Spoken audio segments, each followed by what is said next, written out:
नमस्कार दोस्तों। आज हम कहानी लेके आए हैं तेनालीराम की बुद्धिमत्ता के बारे में। सम्राट कृष्णदेव राय का दरबार लगा था।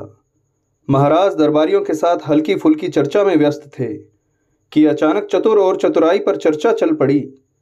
महाराज के अधिकांश मंत्री और यहाँ तक कि राजगुरु भी तेनालीराम से जलते थे। महाराज के समक्ष अपने दिल की बात रखने का मौका अच्छा था।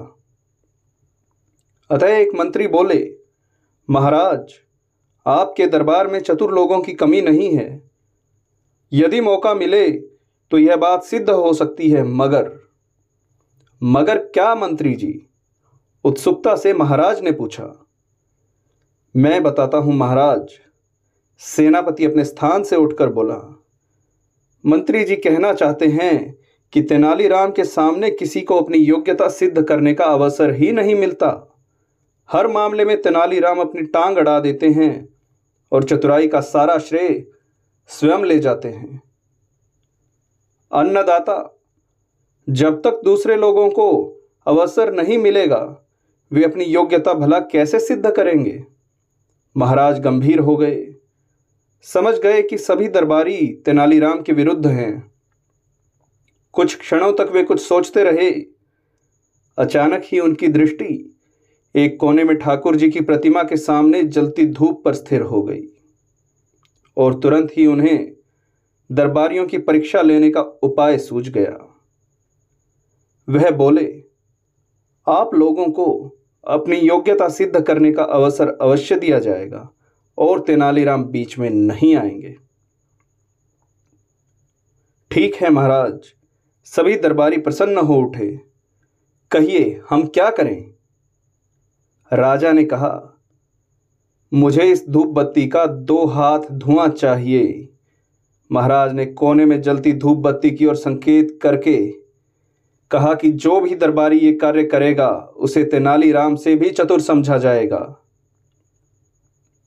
सम्राट का प्रश्न सुनकर सभी दरबारी सिटपिटा गए कि यहां कैसी मूर्खतापूर्ण परीक्षा हो रही है। भला धुआं भी कभी नापा जाता है? मगर कोई ना कोई युक्ति तो लगानी ही थी। कई दरबारियों ने हाथ से धुआं नापने की कोशिश भी की, किंतु धुआं भला कैसे नपता?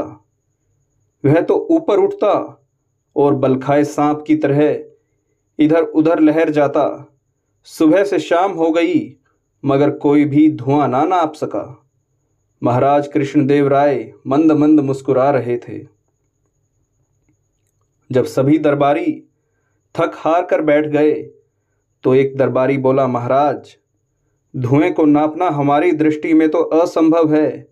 हाँ, यदि तेनालीराम इस कार्य को कर देगा तो हम उसे अपने से चतुर मान लेंगे, मगर यदि वह भी न कर सका तो आप उसे हमारे समान समझेंगे और अधिक मान सम्मान नहीं देंगे। महाराज कृष्णदेव ने मुस्कुराते हुए तेनालीराम की तरफ देखा। क्यों तेनालीराम, क्या तुम्हें दरबारियों की चुनौती स्वीकार है? मैं भी कोशिश ही कर सकता हूं अन्नदाता। तेनालीराम अपने स्थान से उठकर विनम्रता से सिर झुकाकर बोले, मैंने सदा आपके आदेश का पालन किया है, इस बार भी करूंगा। तेनाली ने सेवक से अपने करीब बुलाकर उसके कान में कुछ कहा। सेवक तत्काल वहां से चला गया। दरबार में सन्नाटा छाया रहा। सभी उत्सुक थे कि देखें तेनालीराम कैसे धुएं को नापकर राजा को 2 हाथ धुआं सौंपते हैं। तभी सेवक शीशे की 2 हाथ लंबी एक नली लेकर दरबार में हाजिर हुआ। तेनालीराम ने धूप बत्ती से उठते हुए धुएं पर उस नली का मुंह लगा दिया। धुआं नली में भरने लगा। कुछ ही देर में पूरी नली धुएं से भर गई। तेनालीराम ने कपड़ा ठूंस कर नली का मुंह बंद कर दिया। फिर उसे महाराज की ओर बढ़ाकर बोला, लीजिए महाराज, 2 हाथ धुआं। महाराज ने मंद मंद मुस्कुराते हुए नली ले ली। फिर दरबारियों की ओर देखा। सभी के सिर झुके हुए थे। कुछ एक दरबारी तो तेनालीराम से ईर्ष्या नहीं करते थे। वो आंखों में प्रशंसा के भाव लिए तेनालीराम को देख रहे थे।